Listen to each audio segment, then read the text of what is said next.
you'll take time and listen to them. And thanks for coming, buddy. I appreciate you know I'm I know you're sweaty. It's all good. Come on. Thanks. Sorry. Absolutely. You're good. You're good. Guys, I'm so grateful to be here. I got here a little bit late during that session, so I don't know what the percentage was, but I know she's lighting it up. But as she mentioned, I'm a speaker. I played a little bit of professional baseball, but what I do now is my wife, who's over here, my high school sweetheart, the mother of our 3 beautiful kids, she allows me 150 days every single year to be on the road and spread a message of love and unity.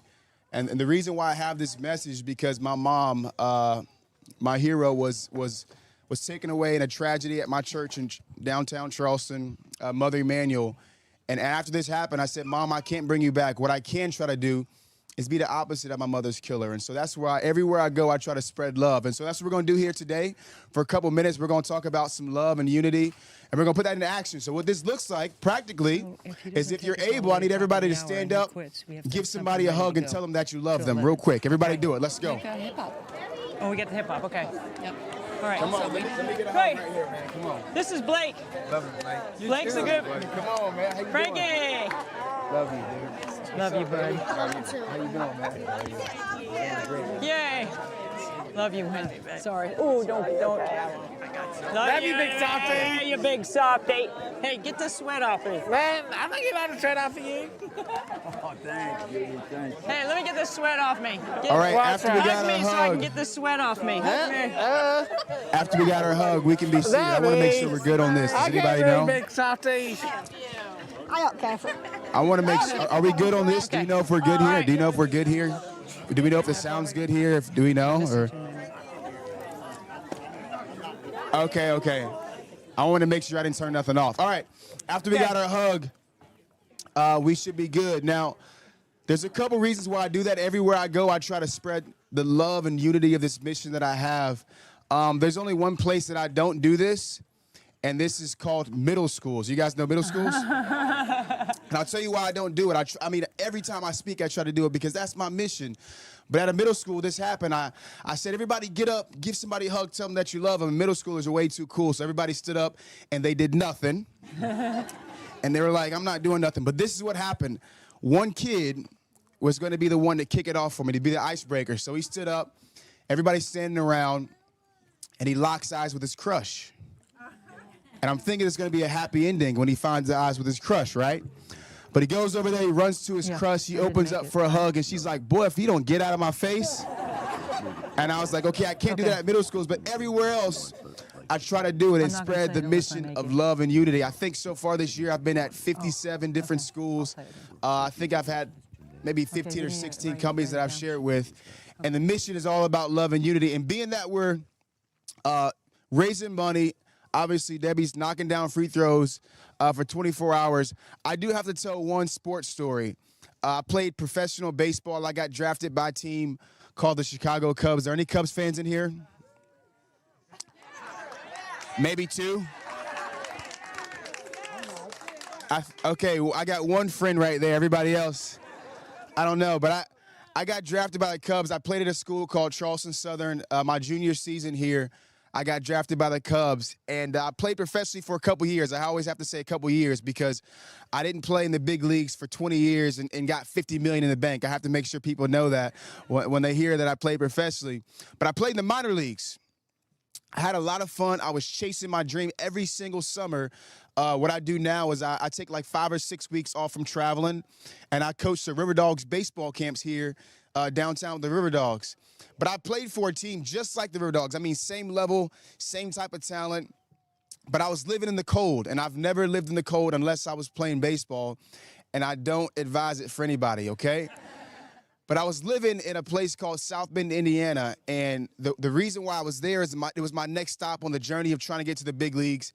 And I remember I got a call from my agent, and my agent, who is amazing, Josh Nip, who's out in Charlotte, North Carolina, and he called me up. He said, Chris, I know you got a lot of stuff going on. I know you're taking care of your brother, your sister at home. I know you got your wife. I know you guys got your son. And he said, Chris, I want to help you out. He said, anything I can get you for free, I'm going to get it for you.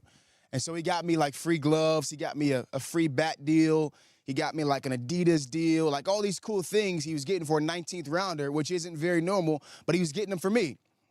Then he called me up and he said, Chris, I also have a place for you to stay, and it's going to be completely free. And I thought, man, this is perfect. I mean, minor leaguer making $1,500 maybe a month for 6 or 7 months out of the year. I'm like, this is gold for me. I said, where am I staying? This is what he told me. He said, Chris, you're staying at St. Paul's Retirement Community. Thinking to myself, what in the world? St. Paul's Retirement Community. And I'm like, man, I don't know. 21 at the time, I'm like, man, I don't know if I should be living at the retirement community. He's like, yeah, average age is 74, 75. That's where you're going to be living. I'm 21. I'm like, man, I like to listen to J. Cole, and I like to stay up late. And I was watching The Office every night. And I'm like, man, I don't know if I should be living with some 75-year-olds. He said, Chris, everything is free. He said, free breakfast, free lunch, free dinner. He said, Chris, even in the morning, sometimes somebody will come make your bed just like a hotel in the morning. So I said, sign me up. So I got here. Now check this out.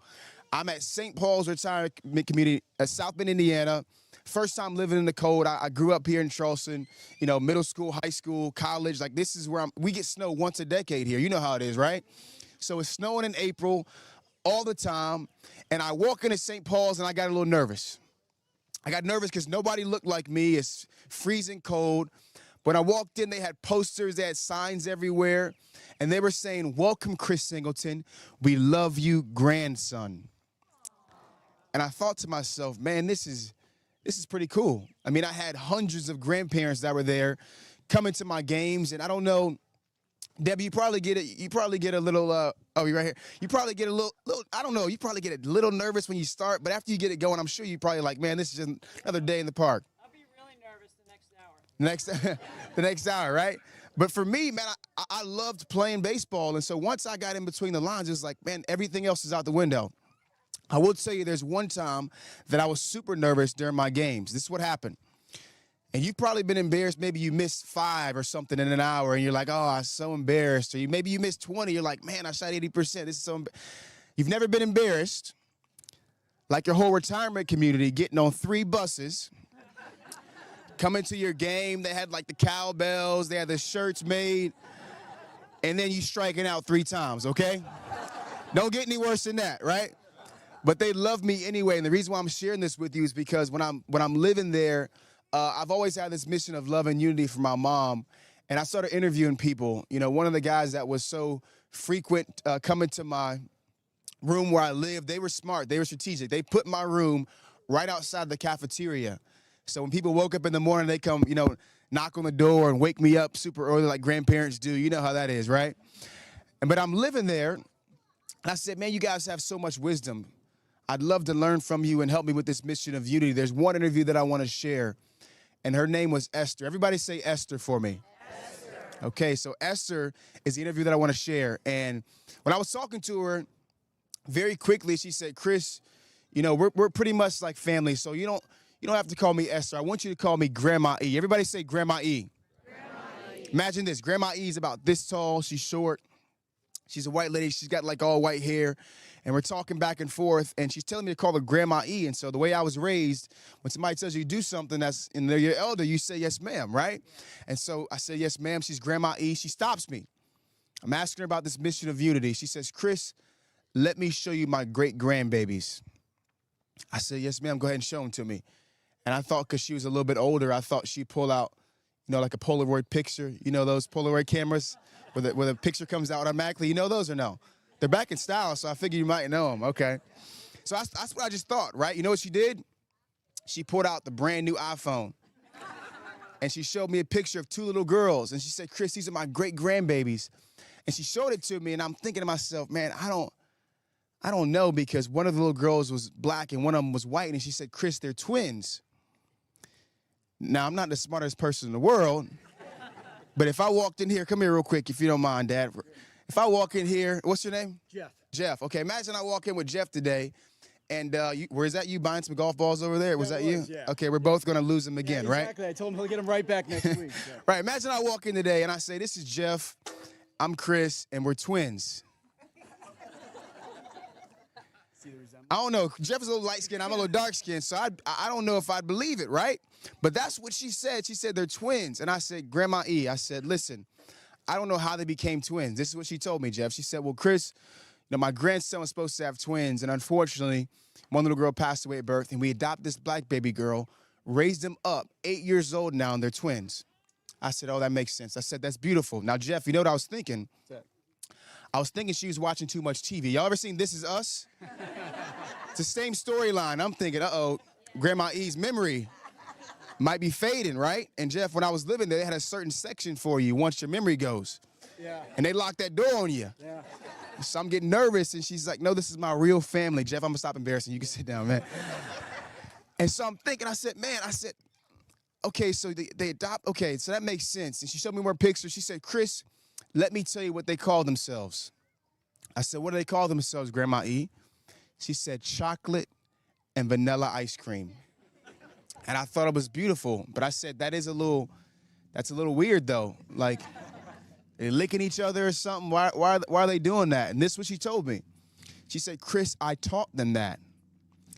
I said, well, Grandma E, I said, why would you teach them to call themselves chocolate and vanilla ice cream? This is what she said. She said, Chris, I taught them that because I want them to know that even though they're different on the outside, she said, Chris, on the inside where it counts, they're just as sweet.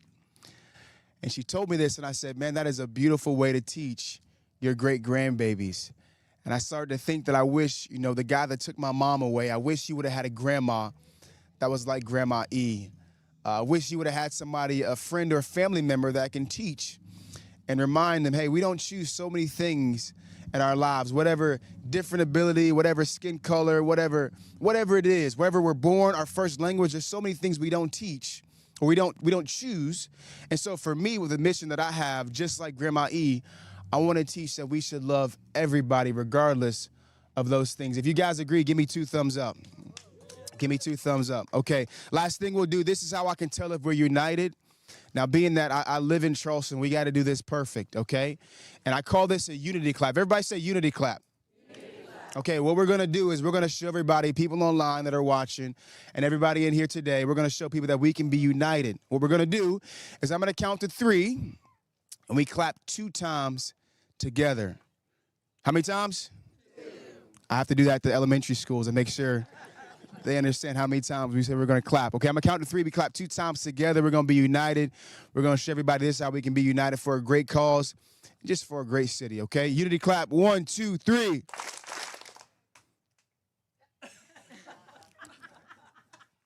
One more time. 1, 2, 3. That was beautiful. Thank you guys so much, Debbie. I'm so honored to be here. Thank you. Great stuff.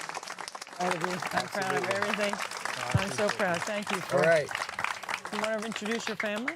Yeah, I've got my wife here and then my sister-in-law, Gabriella. So my wife's name is Mariana. Mariana, raise your hand. Mariana, come on out here so we, come on. Here she comes. We're going to make her anyway, though. Yay. So nice to see you. I know how it is when you're on the road all the time, and I run into Chris usually in the airport. That's when I see him. Yeah. I could not be more proud of Chris and his family and what he has meant to our community and how he has handled adversity incredibly well in his own life and made it his mission to share with others to help their lives. And that's what we're doing with Special Olympics, and you're helping us do that today. So thank you for bringing us together in that important message. I don't know how many of you skipped church today, but this was it right here. You're the best. Thank you. You're the best. Let's get a picture together.